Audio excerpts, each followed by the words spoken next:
Good morning, everyone. Happy Monday. Welcome to Daily Drop-In, where the Teach Better team is live every single morning at 7 a.m. Eastern. We are kicking our week off with a brand new theme. We have a good news story. It's Indigenous People Day that we are going to celebrate, and we are here to try and get not only your day started right, but your week started right as you head into the best week of October yet. I mean, it's going to be a fabulous one. I'm live here with Jeff Gargas, and we are going to get started right after this, so go fill up your coffee.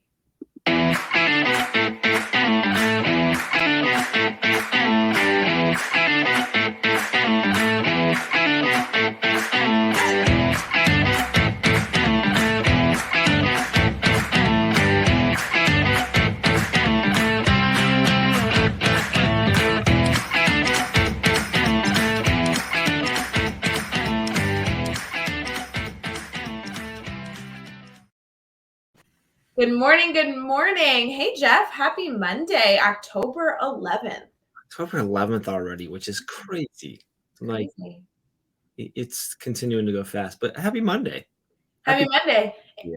It's Indigenous People Day. I know a lot of people have school off today. They're celebrating a 3-day weekend. So if you are listening to this after the fact, either by catching it on YouTube, Facebook, Twitter, or Twitch, or even on listening to the Teach Better Talk podcast, we're thrilled you're here, and we're also thrilled that you hopefully chose to sleep in. If you have school today, though, or you're getting ready bright and early, we're also here that you're here. We're also happy that you're here live with us. So we appreciate it. I was going to ask if it was okay that I was kind of hoping anyone who has the day off is not watching right now, because hopefully they're able to sleep in today if they can, like another extra day of rest, hopefully, or at least a little bit. Or here's like my options. If you have the day off and you're choosing to sleep in, good for you, stamp of approval. If you have the day off, but you chose to get up and like snuggle up on the couch and listen to Daily Drop-In, also stamp of approval. Yes. And if you have school today and you decided to kick your morning off with us, stamp of approval. So we're good. Just stamping everything at this point. Yeah, we're good to go. Good morning, Adam and Chad in the comments. Good to see you guys. Good morning. Oh, it's good. Adam, I'm curious if Adam has school, because he's not far from me. My kids have school. I know some schools don't. I'm always curious to see which one's which. So I'm curious if Adam has school or not. Yes, we did have some discussion before we came live that this is a day that schools go back and forth on, depending on the community that you live in, depending on the calendar that's dictated, obviously by the school district. So either way, though, what a good opportunity to either celebrate at home with your family or celebrate at home or at school with students, Indigenous People Day. I will say, though, banks are closed, so you can't go buy a car or anything today. Something tells me that car dealerships would still figure out a way to sell you a car even with the banks closed. No, you can't buy a car on Sunday because the banks are closed. I know. I've bought a car on Sundays. No, you can't buy a car. I've bought a car on a Sunday before. Dealerships are closed. Dealerships will make it happen. They have their own private institutions usually that do the financing, so they don't necessarily always need the banks. No, you can apply for a credit card on a Sunday and get approved or disapproved. Messing up my knowledge of the world. What is going on? Don't throw me a doozy on a Monday morning, Jeff. I'm sorry. I apologize to all of our Teach Better community. You cannot buy cars on Sundays, and you cannot buy a car today. I'm pretty sure banks are whatever. They are. No, you're not wrong. No, banks are closed. What I'm saying is that dealerships have their own, a lot of them have their own internal credit processing, so they can actually do that without necessarily having banks open.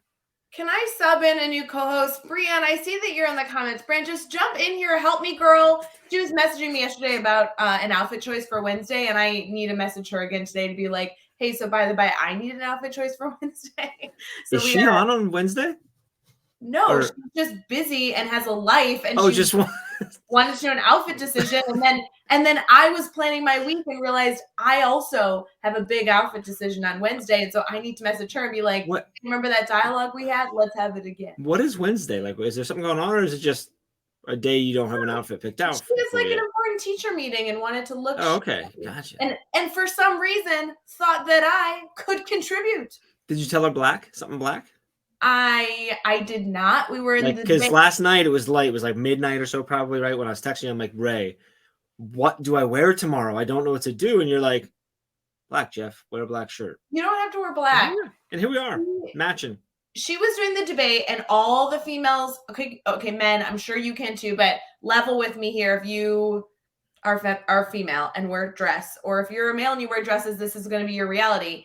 70-degree weather, you can kind of go either way. Like sweater and wedges, which is going with. Good job, Brian. Or you could go like pants, and it's like it's a tough life we live in the fall. Tough life. Yeah. Yeah.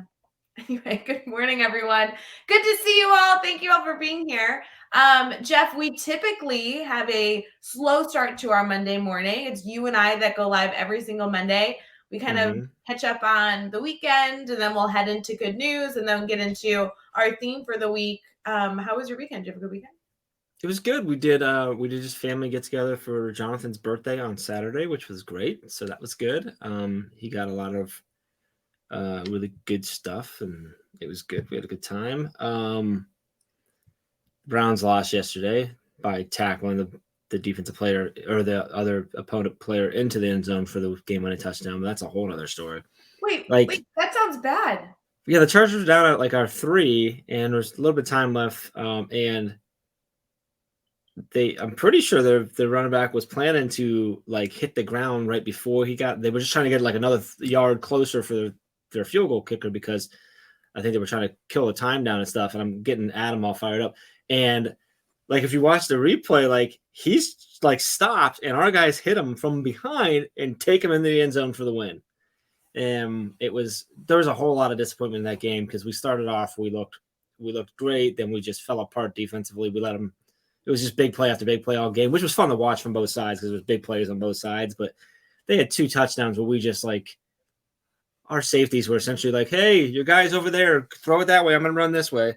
And then we just couldn't pull it off. So it was a tough game, especially since Green Bay and Cincy went back and forth, and Green Bay finally was able to hit a field goal and beat Cincinnati. So this would have put us up top, and it's early in the season still, but Adam and I were, there's a few of us on Facebook comment. I wrote yesterday was a game where I wrote 19, give or take, Facebook posts that I then didn't post, because I was like, I don't need to do that. But then I finally let one go, which wasn't as bad. So I am so sorry. Yeah, the interference call was really bad too. There's a really terrible interference call where the offensive their offensive receiver ripped our guy across, and then they called the penalty on our guy, which got them down for the touchdown anyway. So anyway, it doesn't matter because Alex is here. Yes. Hi, Alex. So I'm totally over it. Good morning. Hey, Jeff, I'm really sorry that the Browns. How was your weekend, though? I think you had did you have a good weekend that didn't involve the Browns losing? I'm sorry. I had a follow-up comment that's sports related. So please go with the sports related. My only knowledge base, and I looked this up this morning so that I could comment on it, so that I could get sports cred from the people that give me street cred on this show. So not the Browns, but hey, Jeff. Did you catch any baseball yesterday? Because the Sox are still in it. Spoiler alert, they pulled off a great game yesterday, which means they are still in the running for whatever the baseball ending. And they're playing the Astros. That's we call that the Stanley Cup. No, that's Stanley Cup. Hockey. That's hockey. That's the Grand Slam. Grand Slam. No. Isn't it? Hold on. I had it at the tip of my tongue. Is it World Series? That's not World right. Series, yeah, the World Series, yeah, okay. Yeah. There you go. Well, exciting. Yeah. That's exciting because they had to win this game where they were out, and so they won. Yeah. And we are thrilled, overjoyed, and just tickled about the excitement. Mm-hmm. So they're 3-3, huh? So they're gonna play a game. Yeah, I didn't watch it yesterday. No, I don't watch a lot of baseball unless the Indians Guardians are in the I don't know if you know and they're out. So I don't know if you know this, Jeff, but the White Sox are located in Chicago, and I am a fan of Chicago sports. Even though I typically would go Cubs, I know that the White Sox are in Chicago, so therefore I'm a fan. Okay. Mm-hmm. Did you normally Cubs? That's normally where you would go if you had to pick between the two? Without a doubt, yes. Do you know what the rules are? Are there rules? Is there like a line in Chicago somewhere where it's like, hey, if you're on this side, you're White Sox. If you're on this side, you're Cubs. North side, what? Yeah, South side. It is? Okay. But I will say, with the two teams. Hey, Alex gave me a 9 out of 10 for good effort. Thank you, Alex. That was the only reason I talked about this. was to try and get a good score. All I could think of is the episode of Friends where the one professor goes to Ross and said, "Boy, someone was generous with the grades today." Whoa! 1 out of 10. I gave good facts. Hey, you did. You know what? You did. I actually, full disclosure, I didn't even realize that they were at an elimination right there. They had to tie it up. And you know what, Jeff? I'm here, happy to educate. Okay. You know what? Most mornings, definitely on Monday mornings, but most mornings I count my blessings knowing that you're in my life. Thank goodness. Thank goodness. It's one of the many reasons. Either way, guys, yes, I had a great weekend. Thank you for asking, Jeff. I'm glad you did. Was able to spend some time with family, go down to the water, took the dogs on a little weekend vacay, saw some friends. Nice. So happy to be back and excited for the week ahead. But yes, it was a good weekend. Good stuff. Yes, good stuff. So we have a new theme this week, Jeff, which I knew you were going to be excited about. We also have some holidays today. Obviously, I'm excited about the holidays, honestly. I will tell you though, today there's a lot of holidays, but the main one that we'll be celebrating is obviously Indigenous People Day. That's a huge thing going on right now. And I know a lot of people, we already had this discussion. If you're popping in a few minutes late, we had this discussion around how people have school, don't have school, banks are closed, all that stuff. And then we do have a good news story that I feel like is going to affect every single person watching the show right now. Okay. So I do want to get into that. So should we transition to our good news and then head into the theme? Yeah, let's do that. I like it.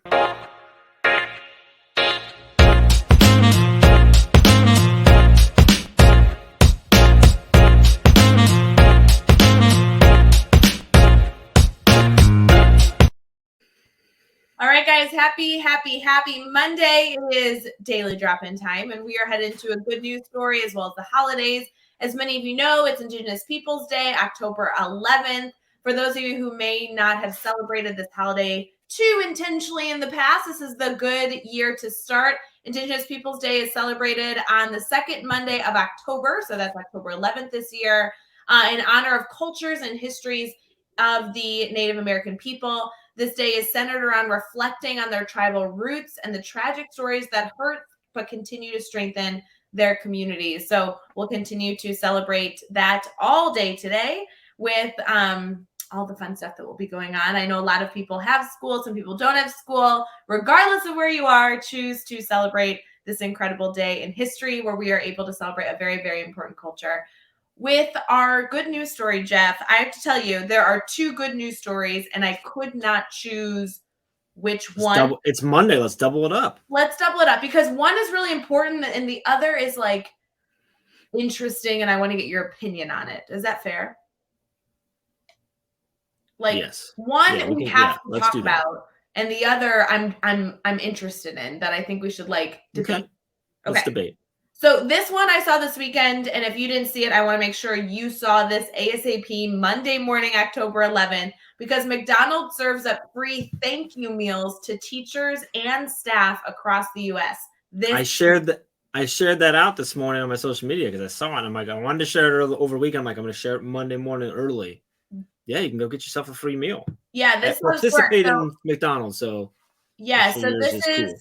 Teachers and administrators or school staff can simply participate by heading to a McDonald's during breakfast hours, October 11th, which is this morning, through the 15th. So it goes Monday through Friday. And you have to show a valid work ID for this free breakfast. They went into a whole long, beautiful article that I know has been shared all over, just saying that we are eager to thank our first responders. And as they continue to thank everyone who's contributed to the incredible efforts to, combat COVID-19, they really want to take some time to thank educators. So they can get one thank you meal per day, which comes with a breakfast sandwich, like an Egg McMuffin, a bacon, egg and cheese, sausage biscuit, all those things.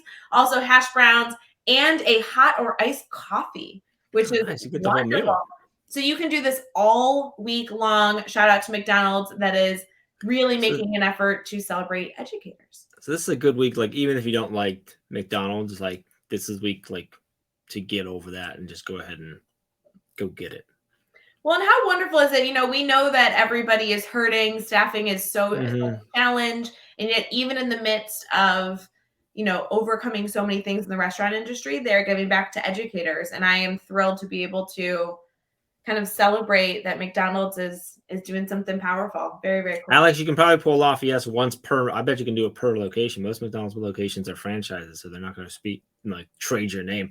I'm anxious to see when an administrator Alex goes and he goes to McDonald's and he has 35 staff badges. He's like, I'm taking it back to my team. Can I?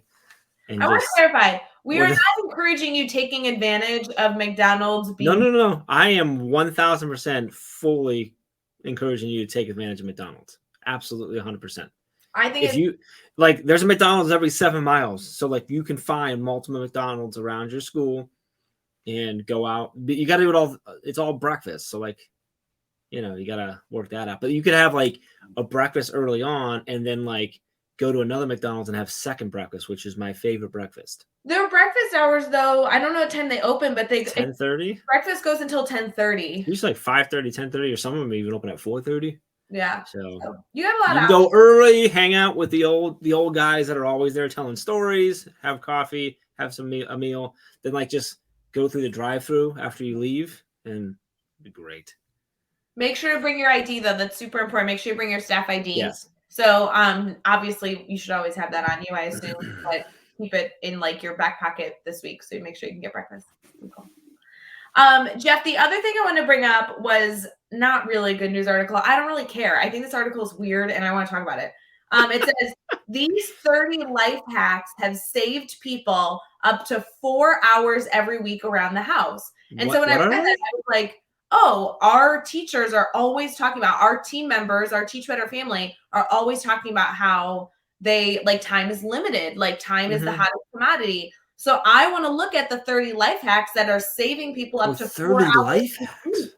4 hours is a lot of time. That's a lot of time. So I'm reading through it, and I won't lie, slightly anticlimactic, but still a good article.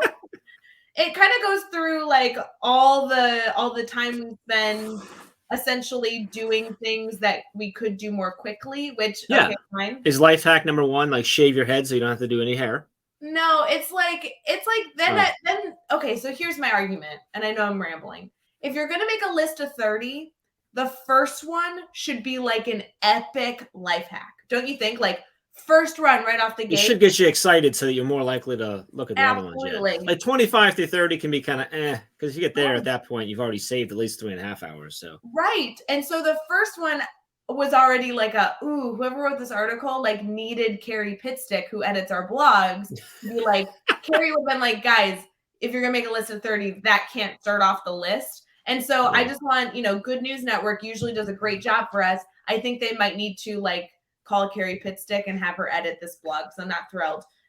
Essentially what they did, although the title's misleading, is they came up with all the things that can help ease your stress and do small little second savers that add up to a much larger time saver.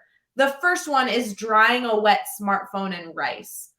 I don't know that saves time. It doesn't save me any time unless I drop my phone in water. Well, yeah, but then I gotta go get rice and stuff. Yeah, really bad one. However, other things on here laying a wooden spoon across a pot to keep it from boiling over. Okay, so now I do like that because then you don't have to worry about the pot as much. You can go do things while you're boiling some water for noodles or whatever it might be. Yes. So again, yeah, I mean, if you didn't know that and that was helpful, but I also felt like both of those things were common knowledge. Sorry, I have something in my eye and I'm trying to read. So this is going super well. Okay. Baking soda to boiling water help remove eggshells easier. I mean, if you were making a hard-boiled egg, that would be helpful, but I don't know that every weekend everyone's doing that. I don't know. Yeah, I'm disappointed, but go on. I know. Cleaning jewelry with toothpaste. I did know that, but I'm glad that Are you cleaning your jewelry every week? I know. I don't know. I'm not happy. Putting a potato on a see, that one's stupid. Okay. I'm sorry, you got to finish that one because you intrigued us all with putting a potato or something. I don't understand it. Put a potato on a broken light bulb to remove it. What does that mean? Oh, you can use a potato, like you put it like to remove broken light bulb that can be hard to get out because of if the light broke, you don't have as much to grab onto. You put potato on there to basically the potato becomes the light bulb for you to have the leverage to turn it. I don't know. I've never done it. Polish your boots with a banana peel and it makes it shinier. That sounds like a terrible idea. I feel like it just make you slip. Okay, this one I liked, but I still don't think these are life hacks. Using old tissue boxes to store plastic bags. That makes sense, but I feel like... Yeah, but how is that saving me time? Like, I don't know. This is a terrible... You just, like, we had, like, good news, and now this is just a terrible day. We should stop. I have hope for these. Like, wrapping lettuce... Nope. I'm pretty sure my idea of shaving your head to save time in the morning with your hair is the way to go. It's a way better... I can't see because I don't have the Facebook group open, but someone said that they're shaving their head right now, so... Wow. There we go. I really felt like, maybe this is the call to action. If you have school today, we want you to relax, spend time with family. We want you to rejuvenate yourself. We really want you to start off like Tuesday, hit the ground running, feeling good. If you happen to have 10 minutes that you're like, I wonder what I should do to really enjoy the next 10 minutes of my life, we'd really love for you to make a new 30 life hacks article for us and email it to us. Because these 30 life hacks, I was really disappointed. And if you break a light bulb, you can like use a potato. Or if you have boots laying around, you're thinking, I'm relaxing today. I'd like to polish my boots. Banana. Or banana peel. Really banana's not banana peel. We're going to make a new 30 life hacks to save whatever, an hours in your weekend, and we're going to publish it at teachbetter.com, and we're going to send it to the Good News Network and be like, show us. Can we just start doing like daily drop-in like life hacks, like a series or something? I would love that, but you should know that I know 0 life hacks, so I would be really like the wrong person to do that. Interesting. Okay. Wait, but Kate Miglin's in the comments. Katie would know a life hack or two. Like, she's pretty like super mommy, like super mommy. She would like know stuff. She probably does. I think she does know stuff. You're right. She knows stuff. So if you want to know stuff, talk to Katie. Wait, for real though, before we transition, she does know, spoiler alert, I'm going to do this just to mess with her. It's October 11th. She knows the day of Teach Better 2022. She does know. She does know. She does know that. Yeah, which I feel like is a hot commodity thing. So people should offer her millions of dollars to get that information. I think Alex's life hack is a good life hack. Oh, Alex says life hack number 1: don't waste time reading life hack articles. That's the way to go. That's true. Cool. Anyway, well, spoiler alert, those details will be coming out. Yeah. Soon. Because Katie also knows a few of the people that are coming to speak too. Wait, Katie knows the date, the location, who might be coming to speak. I saw that news this weekend, by the way, and like kind of peed my pants. I was gonna say, did you see the one? Yeah, I thought when she messaged me about it, my first thought was, oh, Ray's gonna be so excited. Wait, and then she told me that she was with you. So wait, I don't know which one you're talking about, but there was a few details. Oh, the one I know for sure is AS. Yes. AS. Yeah. Yes, and I literally was like, okay, world. When you say something because you want it to be true, but it's not true in that moment, and then it becomes true, and you're like, I think I made that happen. That's I think I willed that into existence. Like, yeah. You're like manifesting your future. I'm so excited. Yeah. Anyway, I don't know what we're talking about because now I'm like all through. Yeah, at this point I think we're lost. Anyway, I'm okay with that. Like it's cool. Teach Better Conference 2020 details coming out. 2022. 2020. Everybody's be like, did I miss it? I missed it. Okay. Teach Better Conference 2022 details coming out. Can we at least say like coming out this month? Yeah. By the end of this month, you'll know what? You'll know when it is, where it is, how much it costs to come, and are we sharing any speakers or no? That's not. No. There won't be speakers released yet, but you'll not only know the price, but you'll actually be able to. You'll be able to register. Can you believe that? Literally, we are finally at the point where we can confidently say by the end of this month, you can actually have your ticket in hand, Teach Better 2022. Like when she says in hand, she means like digitally in hand. No. Like digitally. You can print it out. It's like a yellow ticket. A golden. It's not a yellow ticket. It's a golden ticket. Oh man! If anybody, by the way, speaking of golden ticket, if you get a chance, I can't remember the actor's name. He's from a recent series, young guy. He's playing. There's a movie that they're working on that's going to be like looking back at Willy Wonka, like how he started. Yeah, it's Timothy, but it's not Timothy. He's French. Yes, but if you have not seen where people are freaking out because he's dressed like Gonzo in a Very Muppet Christmas from way back in the 90s, you need to go see it because you won't unsee it. It is like he's dressed like Gonzo because Gonzo's awesome. I'm just saying, go look it up. It's worth it. It's better than this stupid life hack thing that Ray shared earlier. This is the worst daily drop-in we've ever had. No. When they go check this out, they're going to be like, oh my God, this was totally worth going to daily drop-in because this dude is Gonzo. Guys, we'll be right back for break. Or wait, not break. Wow. I think we should have took today off. We'll be right back. We'll like in a second. We'll try again.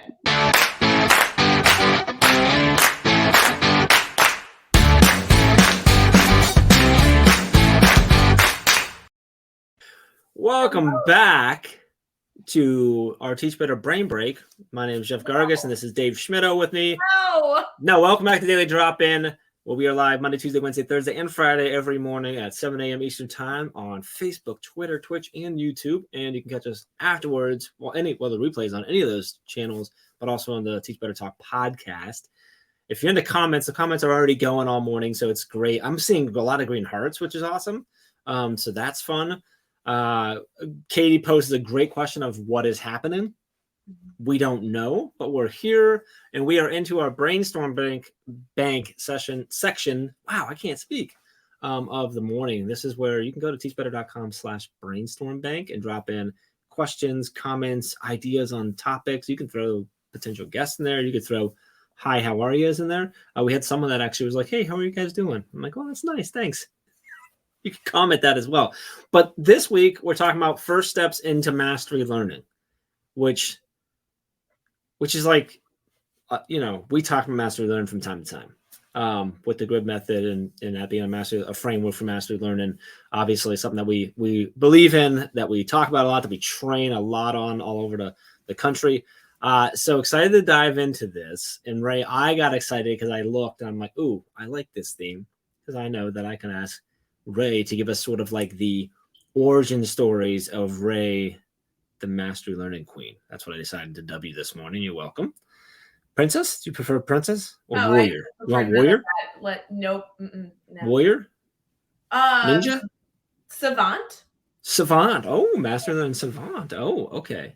No, so I know a little bit about, I know that you run obviously mastery learning in your classroom and you do a lot of training on the grid method. What's this? You're stopping me already. I already made a mistake. Can we explain why this theme is so perfect right now? Sure. I don't know why it is. Why is it? I think it's always perfect. It is always perfect to talk about mastery learning, but when we have been choosing our themes, obviously also working with our blog department, we've been publishing blogs every single week that match up with the themes of Daily Drop-In. Mm-hmm. So you can go and not only enjoy the guests on Daily Drop-In and their expertise, but also read from other people and their other ideas over at teachbetter.com/blog. But for me, I think this is a good checkpoint to be like, hey, whatever you've been trying this year, how's it going? And should you be adjusting anything, tweaking anything, or trying something completely new? This is a great time to actually consider implementing mastery learning if you haven't already been choosing to do that. So that's a good segue because a lot of people be like, hey, I'm already into my school year. I'm already rolling. I'm finally or maybe not. I'm finally feeling like maybe I see the light at the end of the tunnel where I can get into the groove of things. Why would I change it up right now? Why would I be like, oh, let's switch to mastery learning now? So Ray, why would I do that? Why is this the perfect time if I'm just settling into my school year? And I just think that October is a very, very special month where I personally found as a classroom teacher, I would get into a little bit of a rut where I would get into the school year. I feel confident of what new things I was implementing. I'm getting to know my students. And there was always this feeling, and I hope that it's not yet for you, but sometimes I would hit this feeling in October where I'd say, I'm kind of out of ideas because I've tried them all. And as I've been getting to know my students, I now know them better. And I really need to go find things that specifically hit these specific students I have this year versus these great ideas I collected over the summer, but I didn't know my audience, right? I didn't know who's sitting in my classroom this year. And now you're in a really like a beautiful time to say, I now, first of all, I'm a phenomenal educator, but I also know the people who are sitting in my classroom. So I actually can choose to now personalize the choices I'm making to best serve the students in my classroom. And while that sounds great, I never could figure out a way to do that without implementing mastery learning to give me the time that I needed to actually get those supports to my kids. So it's just a good opportunity to kind of reset and restart for the year. So can we go into that? Because I know some people have heard, but I really would love to hear how you did that. Did that come to you when you decided to start attempting to use mastery learning in the classroom? Did that come midway through the year? Did that happen over the summer break when you're thinking about it? Like, did it happen in the spring sometime randomly? When did that like hit for you when you said, okay, I know I need this. This looks like a potential solution for this. I'm going to go for it. Do you remember that? I know it was a while ago. So like, do you recall that time? How far back in time we going? Because I think this was as far back as we need to. This is when I met you and Chad. This is how this all happened. I was hosting a Twitter chat in like February, and I connected with what then was called the grid method that became the Teach Better team. And it was you and Chad and Michelle and trying to essentially change the world of education. But I connected with Chad over a Google meeting. Like we did it was like a Zoom call where we did a Google call, I think. And he was telling me about mastery learning. And at the time I was like, that's really cute, but that wouldn't work in my classroom. Like, it's a great concept. Like, I loved the picture he was painting of like being able to reach all your learners, no matter your classroom, no matter the environment that they live in, you can best serve your students using mastery learning. And I'm like, yeah, that sounds awesome. If I had like all the perfect things that come to make that happen. Like, it's kind of like a puzzle piece, right? You have like supportive parents and supportive administration and no financial restrictions. And if I could have everything in the world, yeah, I'm sure that would work. And he was like, just try it. And so it was the spring for me when I first implemented mastery learning, because I connected with you guys in like February of, I don't know what year that would have been. Either way, in February. 17? Maybe. It was 17. And then I implemented it that spring to try it out. Kind of did it to prove to Chad that it didn't work. And then, how'd that go? Not well, because I ended up never going back, because I used mastery learning in my classroom from then on, obviously growing and learning a lot throughout the process. Sure. It did go well the first time because I had a lot of things I still needed to learn. But then, it took me my whole career. I've never gone back to teaching the way I used to teach. And to be honest, Jeff, when we connected, I thought I was a pretty good educator. So it wasn't that I like. Me too. That's why we reached out, or why, because I am. Can we take a second and just say, like, I'd love to know anybody in the comments, if you're like an OG Teach Better Grid Method fan, you'll know who I'm talking about. But that was it was actually Amber that initially reached out to you. Yes. Amber was like way early on. Amber used to join us live. So if you've ever seen a live with Amber, you're an OG for sure. Amber was the first person to work with us outside of Chad and I. Yeah. Yeah. Amazing. Anyway, so by the way, you implemented it in spring. I implemented it in the spring of that year because when I connected with you, I didn't want to wait until next August. Like, I wanted with testing coming up and everything, like, that seems like nightmare type. Okay, to be completely transparent, if we're going to talk about this real talk, it's perfect during testing, because testing was a perfect time to implement this. And obviously that's not relevant right this moment for many educators, but testing was great because, your schedule gets all wonky during testing. It's like you see your kids Monday, but you won't see them Tuesday. You might see them Wednesday for 20 minutes and then Thursday, like, bleh, terrible. So when you're doing the grid method, it was actually wonderful because it didn't matter when I saw the students, they could always just pick up and seamlessly transition and then pause and then pick up and seamlessly transition. So anyway, it truly changed my life. And at the time, I truly only tried it because I met you guys and was like, there's no way this is going to work. And I was willing to kind of like prove to you it wasn't going to work because it was a spring. So if we come back to October, so not testing time, it's October 2021. It's pretty crazy right now. The shift to mastery learning can feel like a really big shift. Taking on the grid method can feel like a big shift. There's a lot of upfront work for the payoff. How can I maybe test it out, get a feel for it, dip my toe in essentially without as great of a risk, or as great of a risk, not necessarily for things to go wrong, but also for like my stress level to go through the roof and stuff like that. Like, can you give us some tips on like, how can we kind of wade into the mastery learning pool? So a few things with this. First off, mastery learning can be implemented 1,000 different ways. And there are a lot of other frameworks that you can go and find. I know that I have a bias D with Teach Better, and you know that I'm biased because the grid method was created by the one and only Chad Ostrowski, who is the CEO of the Teach Better team. And I'm like a huge Chad fan. So you guys know that I love the grid method framework. I will tell you point blank, I don't care what framework you use. Go use a different framework if you so choose. The reason I like the grid method is for one key reason, and it's because it's not just about lesson design, but also implementation. I like that the framework itself wasn't just the teacher part or wasn't just the student part. I liked that it was like a one thing together. So that's purely what I'm speaking from. When it comes to implementing mastery learning, also, there's a lot of different supports that I think cover like kind of making the whole puzzle come together. Like you snap in all these small little tweaks and pieces and details to kind of make the whole picture. I kind of think that COVID, especially in 2020 when everything changed, really was a blessing for my mindset in implementing mastery learning. Because I think if you had asked me this before 2020, I would have told you to start with an introduction grid, to go dive into like, just go try it, call me, let's do it together. Now my mindset's like, if you actually just want to dabble with it, then only try the classroom management pieces and implement like a week-long grid. Like if you go through and you only start with, okay, how can I create a mini opportunity, maybe only open Monday through Friday, that is going to allow my students to consume information when they're ready for it, master content before moving forward to more challenging information, and kind of like learn to advocate for themselves. I really think that could be the easiest way to get started. And then maybe you transition into doing a full unit or whatever. But there are opportunities literally right now. It's Monday morning. You could implement mastery learning Tuesday through Friday this week just to kind of dabble.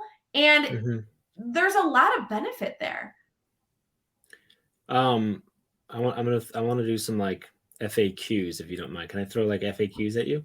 First off, also, can I tell you that there is a whole grid method FAQ blog series over at teachbetter.com/the grid method. I just saw it shared on Facebook. It's also a free course over at teachbetteracademy.com as well.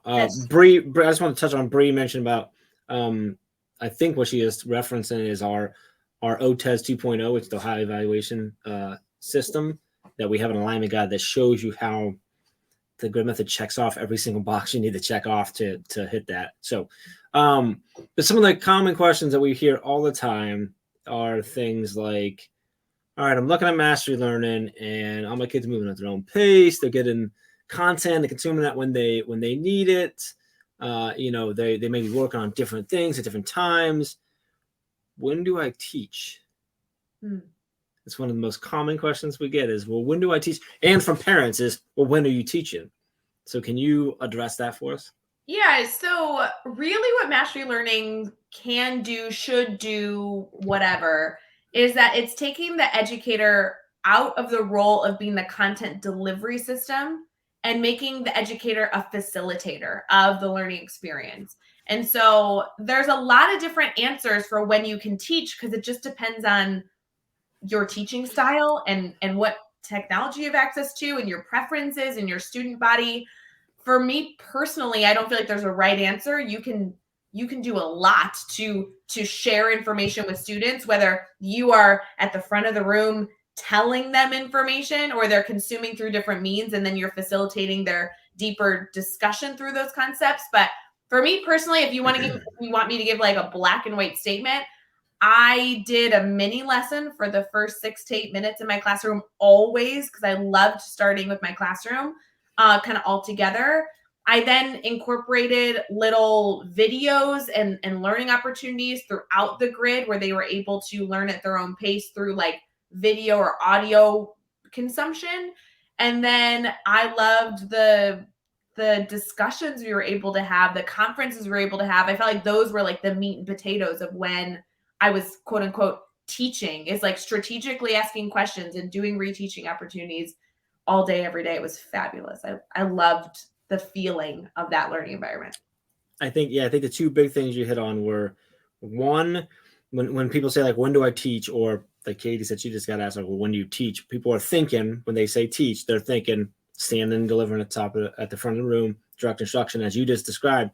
You can do that still. The grid method master doesn't mean you can't do that.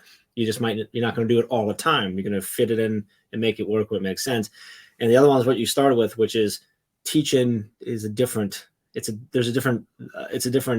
role that you are playing as the teacher, and the different ways in which you're teaching. And it's those discussions, it's the facilitating conversations for them to get deeper dive. It's one-on-one conversations or small groups versus always standing at the front of the classroom type stuff. So it's a shift in what teaching means, but also that traditional teaching that you really love, that lecture that you love giving, that story, you can still do those things. Well, and you guys know, if you saw like the TED Talk that I gave, that teachers' roles are changing. And so if you believe that you should be standing up in the front of the room, and that is the only way, by talking at students, that's the only way that they can learn the information, I'm telling you that YouTube can do it better. And it's not because YouTube is better at teaching. It's because YouTube is probably better at giving the initial moments of instruction.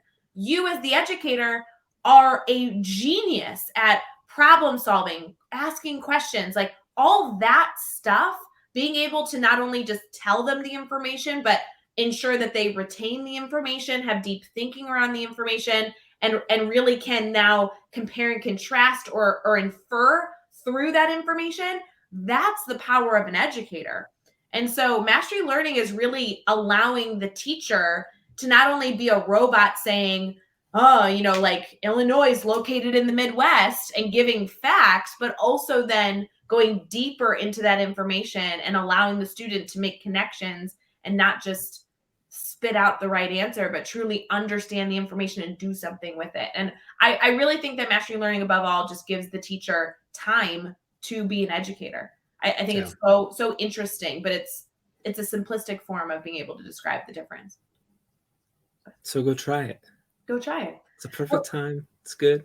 It's true. We're going to be talking about it all week long. I know that yes. Obviously we're just spouting ideas now in our terrible Monday daily drop-in, but we have people coming in all week to talk about mastery learning and personalized learning. I think it's good that we kind of compare that those 2 ideas are actually different, but they work well together and separately. So we'll actually be talking about both of those this week.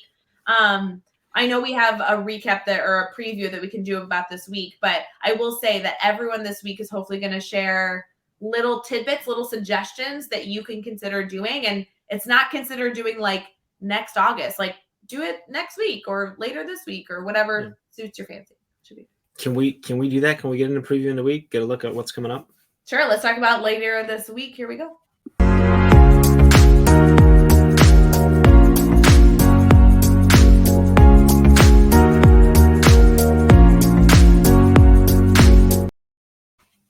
Okay, Jeff, can I tell you, this week is a mix of a lot of different ideas that our team wanted to accomplish for Daily Drop-In. So I kind of want to give some like insider information for those of you that are tuning into Daily Drop-In on how we designed this week. Does that sound okay?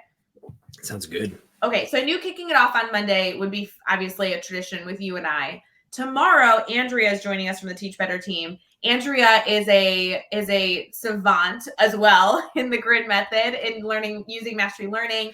She used it for years with 7th graders with reading and writing. I mean, she has so much to share. but her and I have never like worked together. So we ran the grid method differently for a lot of different reasons. We taught different grade levels. I'm excited to hear her, recommendations. She now does trainings on helping educators implement mastery learning. I think she's going to have a lot to share.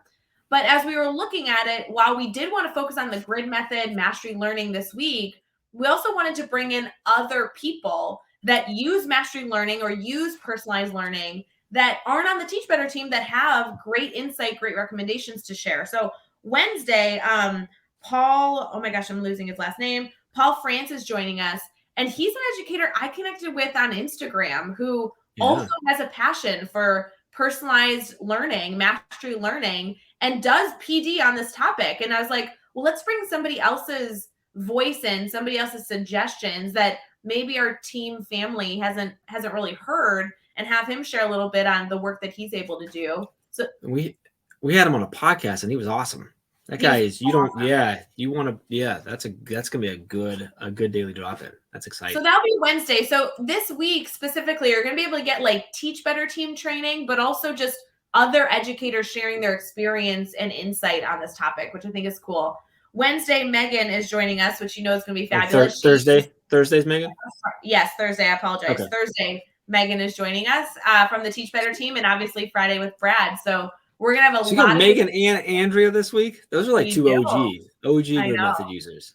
I know, and it'll be really fun because I think this week we want to make sure we give you those really, really strategic takeaways on what you can do in your classroom. So this is a great week. If you're listening in right now, think about what questions you have. Think about what hurdles you have in front of you, what fears you might be carrying with you, on why you're not implementing mastery learning.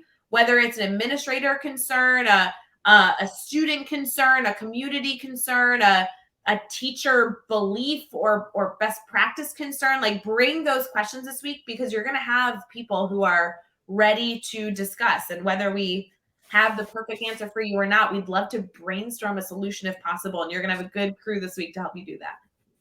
It's exciting. Yeah, should be cool.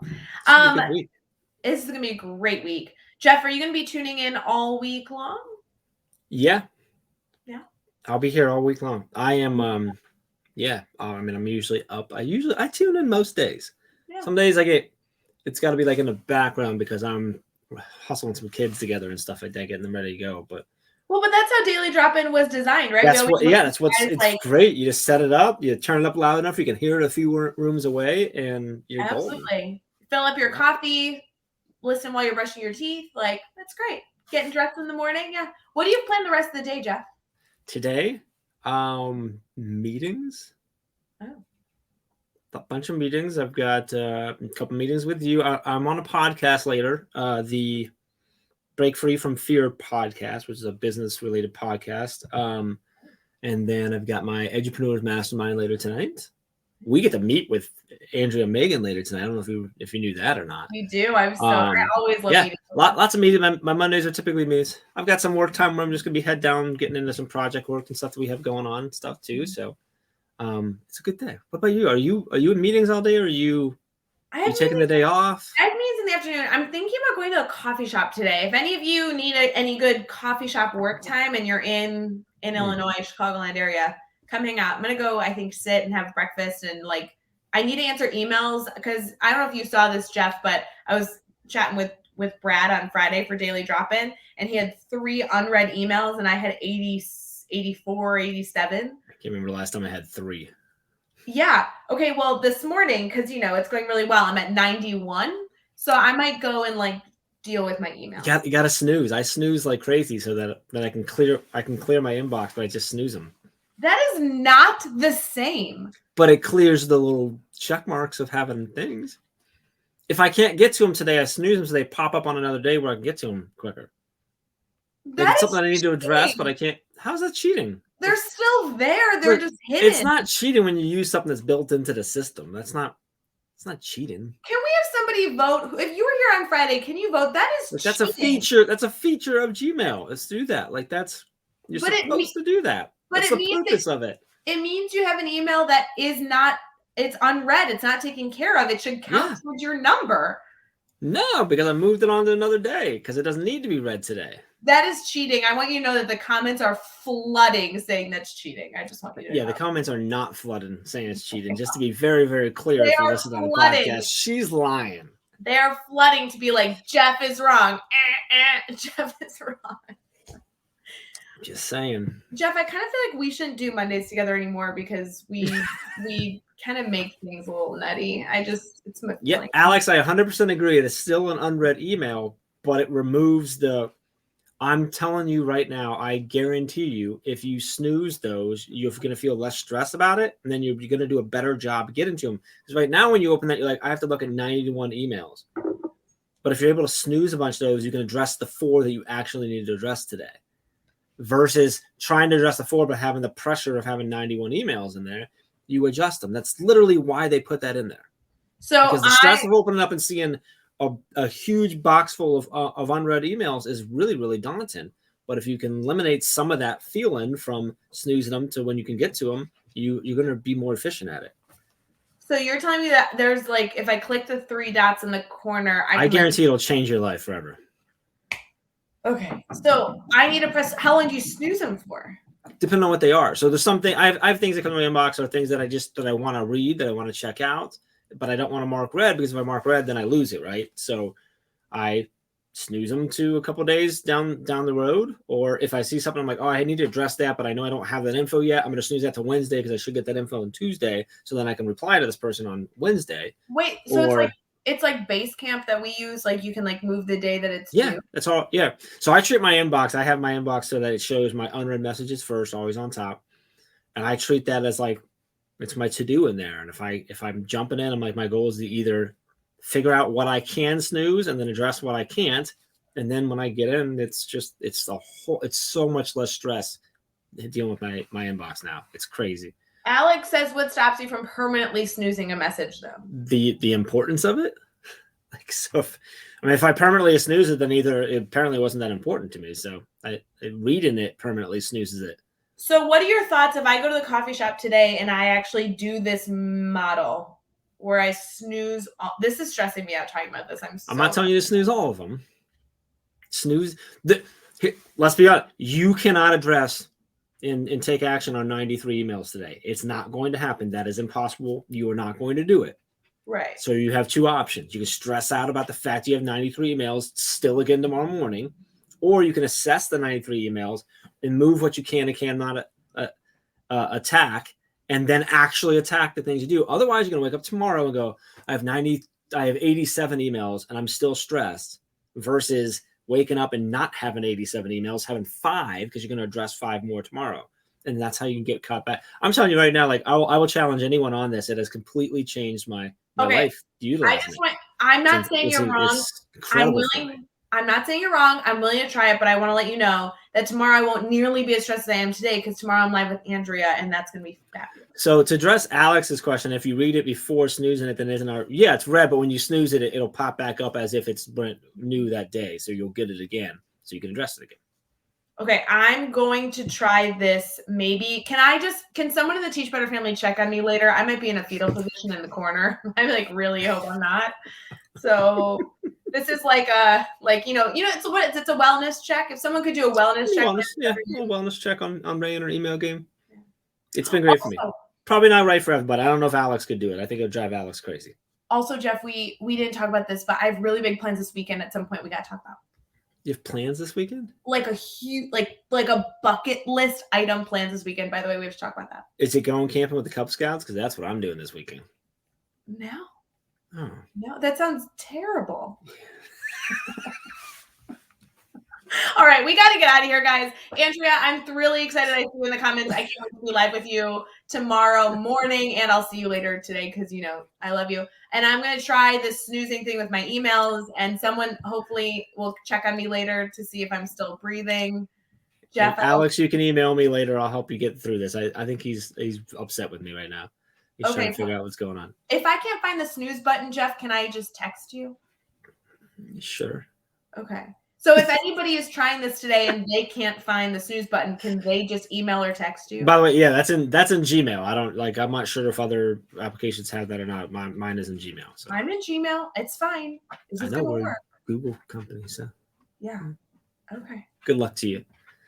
Guys, I hope that you're not as stressed as I am this morning. We hope you have a wonderful Monday, October 11th. Please go celebrate Indigenous Peoples Day. This is a wonderful opportunity to reset, get ready for your week. And we're excited to talk about mastery learning all week long and give you some tips and tricks because literally we do this every day and it's cool to be able to share it on Daily Drop-In. So thanks, Jeff. I hope you have a great day and get a lot of emails of people not knowing what the snooze button is. So I'm excited. Sounds good. All right. See you guys. Bye, guys.